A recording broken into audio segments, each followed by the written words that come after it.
ഈട്യൂൺ എന്ന് പറയുന്നത് ഒരു വുമൺ ആണോ, ഇൻ കേസ് അവർക്ക് ഒരു പ്രോബ്ലം ഇല്ലെങ്കിൽ പോലും മാസത്തില് മീൻസ് വർഷത്തിൽ ഒരു 3 ബോട്ടിൽ ഉപയോഗിക്കാം.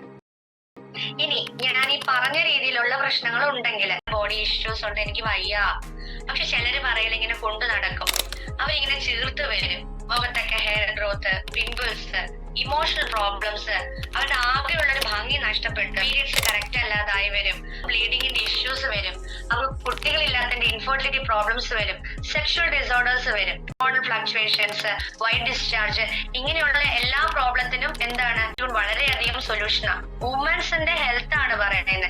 നമ്മൾ ഗൈനക്കിന്റെ അടുത്ത് പോയി ഓവുലേഷൻ ടാബ്ലറ്റ്സ് കഴിച്ചു, ഹോർമോൺ ടാബ്ലറ്റ്സ് കഴിച്ചു, നമ്മളൊരു 3 months to 1 year ഒക്കെ ഓക്കെ ആയി, പിന്നെ വീണ്ടും പഴയതുപോലെയായി. ഇങ്ങനെയുള്ള പറയുന്ന സിറ്റുവേഷൻസിലാണ് നമ്മൾ ഈ സൊല്യൂഷൻ കൊടുക്കുന്നത്. ഏറ്റവും വാല്യുബിൾ റിസൾട്ട്സ് ആണ് ഈട്യൂണിലൂടെ എന്ന് പറഞ്ഞാൽ അത് എത്ര പറഞ്ഞറിയിച്ചാലും മതിയാവില്ല.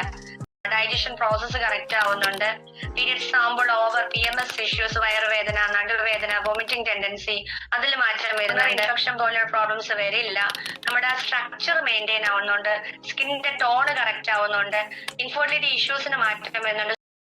ഇത് പാലിലായിട്ടാണോ കഴിക്കുന്നത്? ശതാവരിയൊക്കെ അടങ്ങിയിട്ടുള്ളതാണ്. നിങ്ങൾ ഇൻഗ്രീഡിയൻസ് നോക്കുമ്പോൾ അറിയാം. രാവിലെ വൈകിട്ടും ചെറു ചൂട് പാലിനകത്തോട്ട് നമ്മുടെ ഈട്യൂൺ എന്ത് ചെയ്യാം, ഡൈല്യൂട്ട് ചെയ്തിട്ട് യൂസ് ചെയ്യാം, കലക്കിയിട്ട് കുടിക്കാം. ഓക്കെ. ബ്രോയിലർ ചിക്കൻ ഒന്ന് കട്ട് ചെയ്തിട്ട് വേണം നിങ്ങൾ മുന്നോട്ട് ഈട്യൂൺ യൂസ് ചെയ്യാം. എന്നാൽ നമുക്ക് റിസൾട്ട് ഫാസ്റ്റ് ആയിട്ട് തരും.